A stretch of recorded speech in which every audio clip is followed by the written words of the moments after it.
وسیله‌ای که میخوایم بذاریم همون دستگاه پورت این مخزنشه که قرار بره زیر پوست بیمار روی جدار قفسه سینه قرار بگیره و این میره داخل رگ مرکزی بیمار که وارد قلب میشه. از طریق این شیمی درمانی بیمار صورت میگیره. تقریبا مهمترین بخش کار ما تعیین کردن محل رگ مرکزی که به قلب متصل میشه. به مهارت بستگی داره، به سواد بستگی داره، ولی به آناتومی مریض هم بستگی داره. یعنی ممکنه شما سالها این رو گذاشته باشی ولی نهایتا به خاطر اینکه آناتومی مریض متفاوته باز کار ما رو سخت بکنه. حالا می‌ریم که براش انجام بدیم. قبل هر چیزی براش بی‌حسی میزنیم که درد کار ما رو از بین ببره.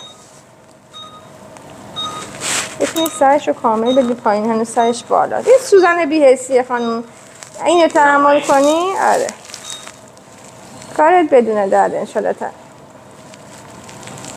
برای اینکه تعیین کنیم محل رگ مرکزی رو، بازوی قدامی و خلفی عضله SCM رو تو اون نوکی که به هم میرسن تقریبا برای مریض اینجا هستش. مریض در وضعیت ترن قرار گرفته.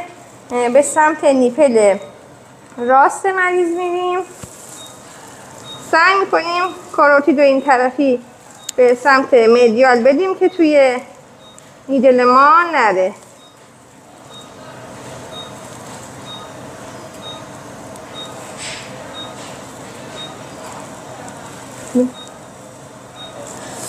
این وایر هست که با هدایت وایر ما باید اینو عبور بدیم. این باید برای من درست.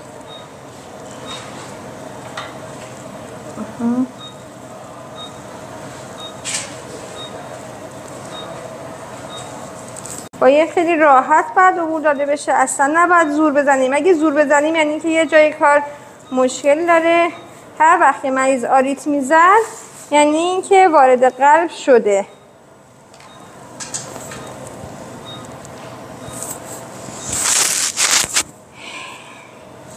این دیلاتاتوره که محل ورود پورت ما رو تسهیل میکنه. این وسیله که زیر پوست ما کانال میزنه.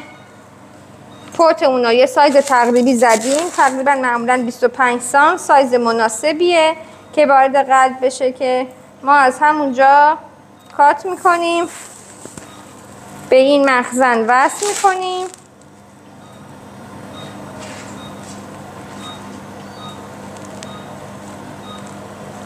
خودش یه چیزی داره که اینجا سفت میکنه.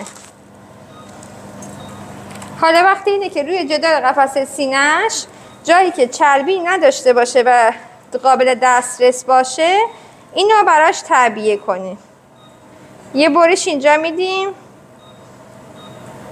البته از قبل بی‌حس کرده بودیم ما اینو.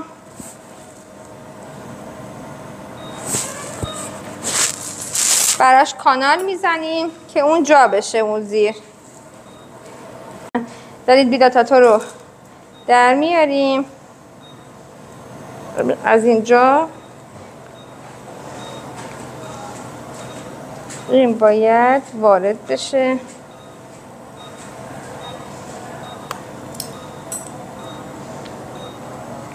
حالا اینو باید بشکنیم و این اصلا کار یه نفره ای نیست.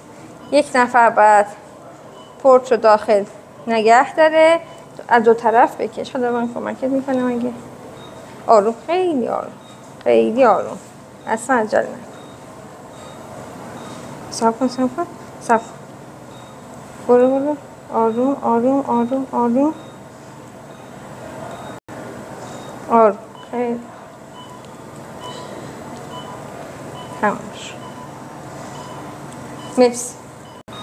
خب تعبیه پورت ما تموم شد. همونجوری که این بینید یه برش اینجا خورده که اینجا مخزن قرار میگیره و یه کانال زدیم اینجا و از اینجا وارد مرکزی قلب میشه.